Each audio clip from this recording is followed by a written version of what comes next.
Com Simone Tebet na campanha, Lula ganha uma importante aliada nessa busca para aumentar a vantagem sobre Jair Bolsonaro no segundo turno, sem dúvida. E Tebet traz essa imagem mais ao centro, que é o objetivo de Lula.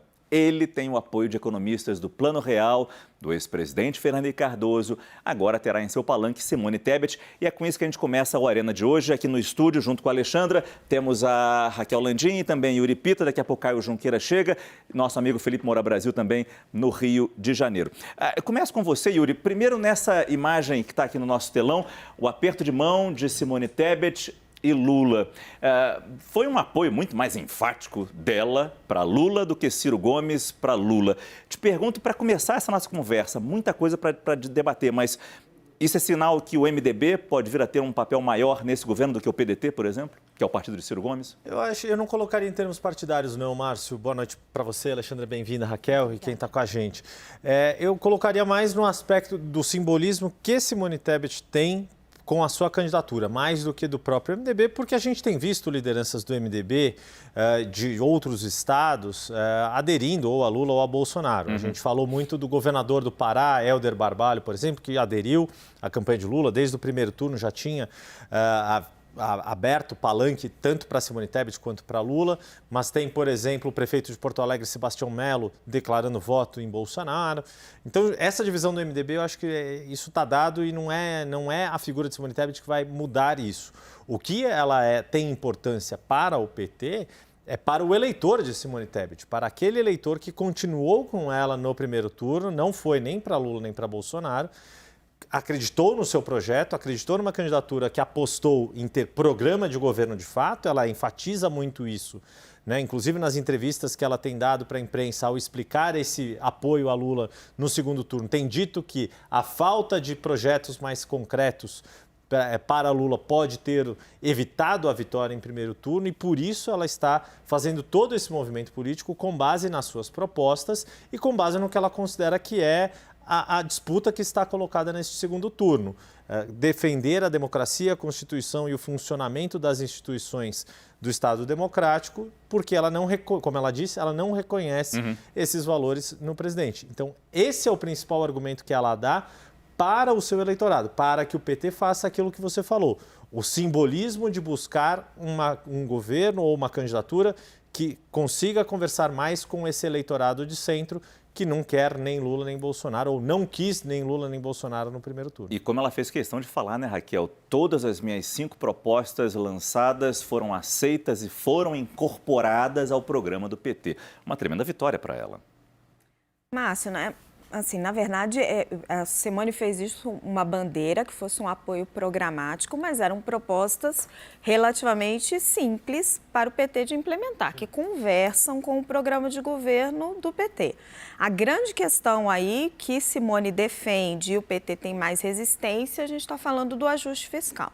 E aí nós tivemos recados importantes nessa fala dos dois. Primeiro, quando o Lula diz, a gente mostrou esse trecho, que vai precisar da Simone para quebrar o orçamento secreto. Isso era uma conversa que Simone e Alckmin já tinham tido na negociação desse apoio. E mais para frente, na coletiva de imprensa, a senadora explica isso.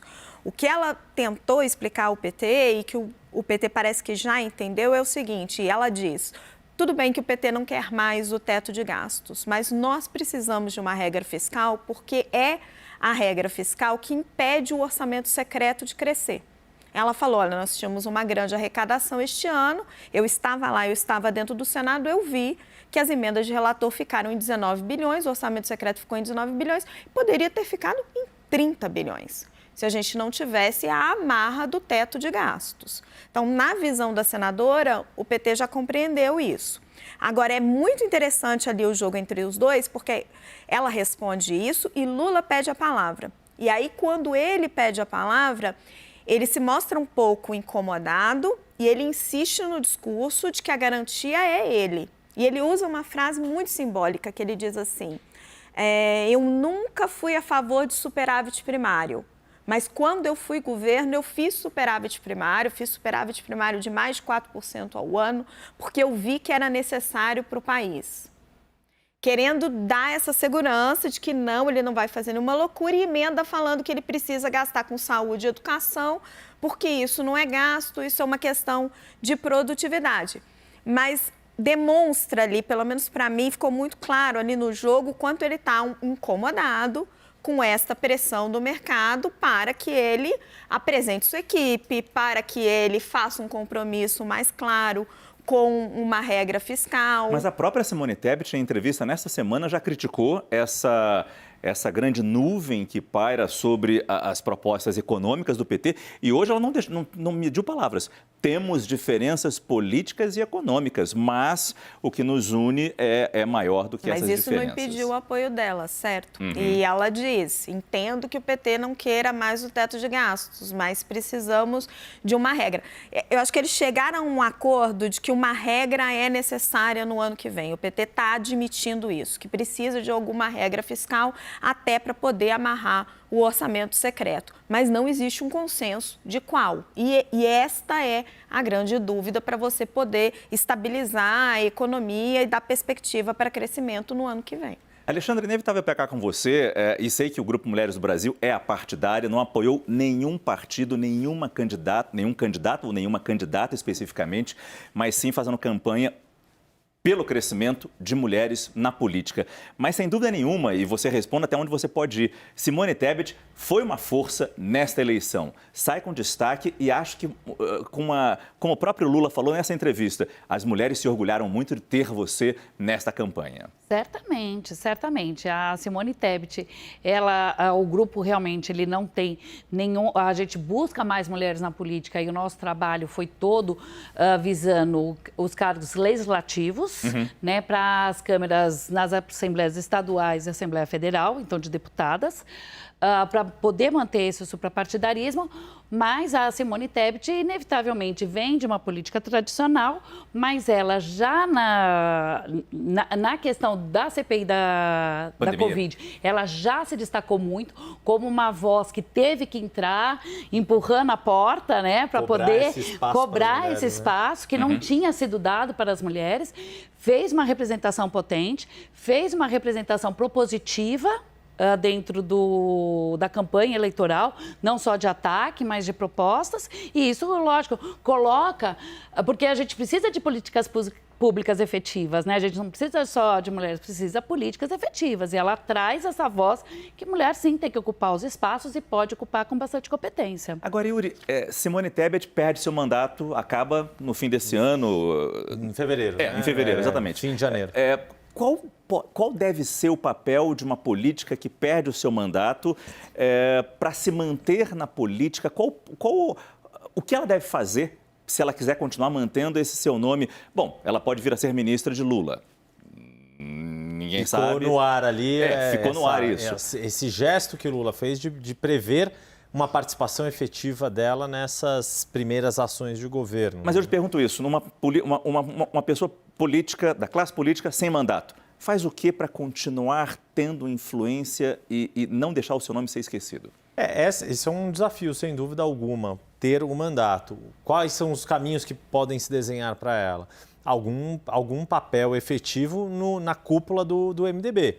Seja, por exemplo, por meio da Fundação Ulisses Guimarães, seria um caminho, que é a fundação partidária, uma espécie de think tank do partido, digamos assim, que seria capaz de ter um orçamento, poder formular políticas públicas, poder fazer parte do debate, né? Quando Michel Temer foi alçado à presidência depois do impeachment, aquele documento, Uma Ponte para o Futuro, havia sido produzido pela Fundação Ulisses Guimarães. Tem um aspecto mais simbólico, mas que pode ser... que é, por exemplo, o equivalente ao papel que Aloysio Mercadante cumpre hoje. Ele preside o equivalente do PT, a Fundação Perseu Abramo, que é a fundação partidária do PT. É claro que isso depende muito do espaço que o próprio MDB vai dar para Simone Tebet e, a priori, o fato dela ter feito essa campanha que a colocou em evidência, o fato da candidatura de Simone Tebet faz parte de uma estratégia de... Vou usar um termo aqui que não é o mais adequado para a política, mas uma espécie de rebranding do MDB, de tentar tirar aquela imagem do MDB clientelista, que vai para qualquer tipo de governo, que tem governo é a favor, tentar criar uma identidade nova para o MDB, muito dessa construção de identidade que começou já há algum tempo, e isso tem sido uma dos objetivos dessa gestão do atual presidente do partido, Baleia Rossi, para isso continuar e dar certo, é fundamental que Simone Tebet tenha protagonismo nesse debate. Se isso se perder, aí talvez muito desse esforço todo de reorganização do MDB vai acabar se perdendo. A gente vai falar ainda do dia de Jair Bolsonaro, dos apoios que ele recebeu e o que ele fez e esse planejamento de viagens para o fim de semana, começando no fim de semana. Mas ainda falando desses apoios de Lula, Raquel, eu queria pegar com você meio que um balanço, especialmente fechando hoje com esse apoio pessoal de Simone Tebet e esse encontro agora com Fernando Henrique Cardoso. Qual a importância disso nessa campanha, nesse fecho até da primeira semana de campanha do segundo turno? Márcio, o Lula ele está tentando ampliar o arco de alianças, caminhando o mais que ele pode para o centro. E aí o PSDB e essa fatia do MDB que a Simone representa é uma centro-esquerda, vai, Yuri, talvez ali um pouquinho da direita. Um centro, né? Que compartilha dos mesmos valores democráticos, que tem bandeiras muito parecidas e até históricas. Diante da sinuca que ele ficou, com um antipetismo ainda muito vivo, no coração da população do Sudeste, a gente viu isso na urna, o apoio de grandes governadores, foi um caminho que acho que estava um pouco natural, mas que o PT foi quase que obrigado a traçar. Ele já não podia mais caminhar sozinho, ele vai precisar desses apoios. Essa conversa com o Fernando Henrique, o Fernando Henrique está já bem velhinho, mais debilitado, mas está fazendo esse esforço que é muitíssimo simbólico. A gente sabe que o PSDB está todo rachado, depois a gente vai falar um pouco sobre isso, gente que apoia o PT, que não apoia, etc. Mas acho que tem um simbolismo fortíssimo. E aí eu fui questionar hoje as fontes se a gente podia esperar um PSDB num eventual governo Lula. Eu acho que o partido como um todo não. É um pouco da lógica de Simone Tebet, mas algumas figuras do partido talvez. O que mais representa Talvez a gente consiga imaginar um governo Lula com uma esplanada, com alguns tucanos representativos e, eventualmente, com até alguns esse MDBistas. Simbolismo, né, nesse eventual governo Lula, de que, de fato, foi um governo que transcende a questão partidária, que a vitória, caso ela aconteça nesse segundo turno, tem muito mais a ver com um jeito de fazer política que era o que vinha sendo feito até 2018, em contraponto ao jeito de fazer política do presidente Bolsonaro. É um pouco arriscado falar isso agora, mas eu acho que começa a sinalizar um eventual ministério mais diversificado. O que mais representa esse racha do PSDB é José Serra, aqui em São Paulo, que apoia Lula para presidente e Tarcísio Gomes de Freitas para o governo estadual. Isso simboliza muito bem, mas esse é assunto para outro programa. Vamos trazer de volta aqui para a eleição o nosso programa, porque um dos temas, um dos principais eixos da campanha presidencial nesse segundo turno tem sido a religião. E nessa esteira, aliados evangélicos de Lula estão tentando construir uma carta com o ex-presidente dedicada aos evangélicos com a defesa de valores cristãos. De acordo com a nossa analista Basília Rodrigues, a senadora Elisiane Gama é quem comanda a articulação pelo apoio desse eleitorado religioso. Yuri, pergunto para você, por que essa importância e qual o tamanho realmente desse peso evangélico nos votos nesta eleição? Se tornou um tema de campanha inevitavelmente, né, Márcio? O que a gente viu da parte da campanha do PT foi uma tentativa de fugir, driblar desse assunto, mas foi tragado para essa conotação. Porque o presidente Jair Bolsonaro tem nesse segmento evangélico não só a adesão às suas pautas, mas principalmente a adesão de lideranças evangélicas que pediram votos a Bolsonaro no primeiro turno e vão continuar pedindo votos a Bolsonaro no segundo turno e vão continuar atacando o candidato do PT e a esquerda como um todo. A gente tem relatos disso Brasil afora, do quanto a política entrou na religião ou o quanto a religião entrou no debate político. E isso é um pouco da característica que se tornou marcante no Brasil de hoje.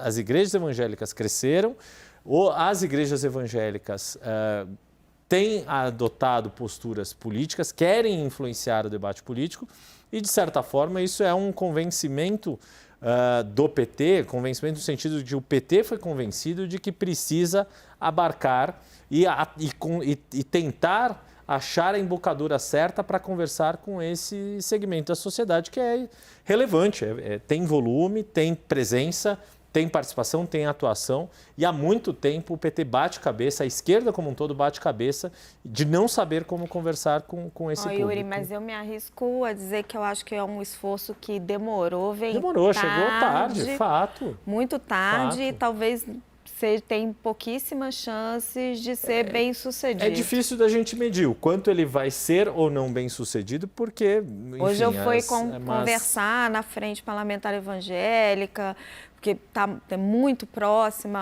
ao presidente Jair Bolsonaro, e a visão deles eles sabem que eles não vão conseguir, que não vai funcionar, porque esse setor está sendo organizado pela base do presidente Jair Bolsonaro desde 2018, há muito tempo. E houve um divórcio desses líderes evangélicos que já estiveram com Lula no passado, do PT, muito forte, principalmente no governo Dilma, por conta da pauta de costumes e várias outras questões, e se transformou em algo meio intransponível. Então, o Lula resistiu muito a esse aceno, ele argumentou durante muito tempo que não dá para misturar a religião, no que ele, aliás, está coberto de razão, porque o Estado é laico, mas, enfim, o Brasil se tornou isso. E agora a gente vê alguns líderes evangélicos. No primeiro turno teve uma reunião dele grande com os evangélicos que ele fez questão de fazer fora de uma igreja. Agora a gente viu um pastor evangélico importante declarando apoio a ele, mas a gente já tem mais líderes, influencers evangélicos que não tinham declarado apoio ao Bolsonaro, que estão chegando. Bolsonaro tem a primeira-dama, Michele Bolsonaro, muito engajada nesse segmento. Agora a senadora eleita Damares Alves, olha, vai ser muito difícil. É um aceno que o Lula precisa fazer, sem dúvida nenhuma, mas é complicado.